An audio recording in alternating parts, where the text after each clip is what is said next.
Karibu sana kwa mara nyingine tena. Mimi ni Leonard Minja. Leo tutajifunza jinsi ya kuweka fingerprint kwenye simu za Samsung.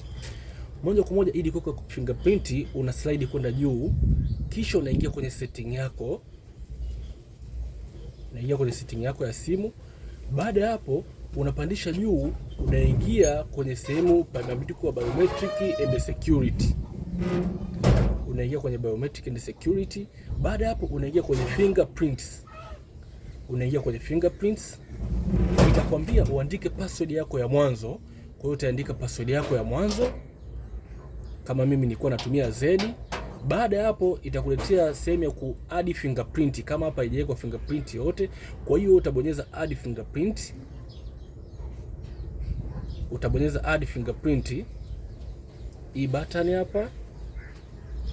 Moja kwa moja ukibonyeza hapa, basi itakuletea sehemu ya kuweka fingerprint, kisha utaingiza fingerprint yako, alafu utarudia tena, moja kwa moja utakuwa umeadd fingerprint kwenye simu yako ya Samsung. Karibu sana, usiache kusubscribe, video kama hizi na nyingine nyingi zinakuja. Karibu sana.